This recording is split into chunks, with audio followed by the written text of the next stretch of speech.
Turn with me today to Mark chapter 13, starting in verse 14.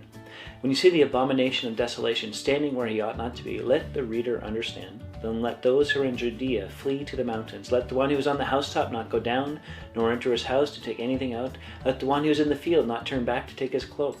Alas for women who are pregnant, and for those who are nursing infant in those days. Pray that it may not happen in winter. In those days there will be such tribulation as has not been from the beginning of the creation that God created until now, and never will be. If the Lord had not cut short the days, no human being would be saved. But for the sake of the elect, whom he chose, he shortened the days.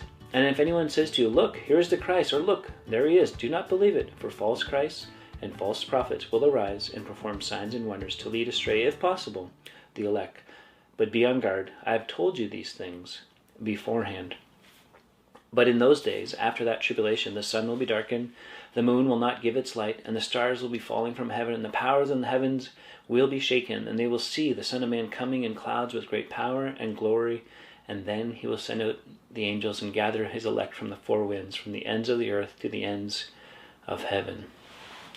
So as he continues this discourse about the last days that we started yesterday, the beginning of Mark 13, about what's going to happen, and he gave some signs, and now he's talking about this abomination of desolation. Like, what is that? Well, it's prophesied in the book of Daniel, and it's where this leader is going to come into the temple and declare himself to be God and desecrate the holy temple, the Holy of Holies, by declaring himself to be God. And from other parts of Scripture, we put it all together, we know that this is during the period called the Great Tribulation, Jacob's trouble, a 7-year period. And this abomination of desolation will occur at the midpoint of that.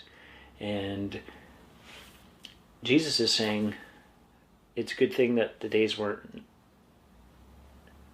cut short. Otherwise, no one would last. No one would survive. And so it's a 7-year period. The Great Tribulation, part of it is 3.5 years. He says, be on guard. I've told you these things beforehand. And so it's going to get worse. The sun will be darkened. The moon, the stars will be falling, and the powers of the heavens will be shaken. All these things are going to be happening. It's going to be bad. Then they will see the Son of Man coming in clouds with great power and glory. And he will send out the angels and gather his elect. Our understanding of the end times, we take it from Jesus' words here. We take it from Paul writing to the church in Thessalonica, and then the book of Revelation, as well as the book of Daniel and the book of Ezekiel. And you begin to put these all together, and you develop a picture of what's to come and what's to happen. Jesus is preparing those who will be living on earth in and through the tribulation period. And I believe that would be those, especially in this particular instance, Jewish people who have rejected Jesus as Messiah, but they will begin to see that he is. Especially when this so-called God, this one they put their trust in and made peace with, will declare himself to be God. It'll be a time to run. It'll be a time to hide. And he says, pray that you're not pregnant. Pray that you're not nursing. It's going to be tough. It's going to be not a good period of time. But the hope is, the end is, Jesus will come back. And everyone will see. Everyone will know. And that 7-year period will end. To remain and be on guard. And it's going to be a lesson for those who miss the Messiah the first time. It's not going to be a grand time on earth. It's going to be a terrible time.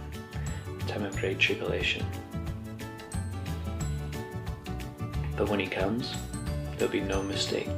There'll be no doubt. He is one with great power and glory. Till next time, on Little by Little.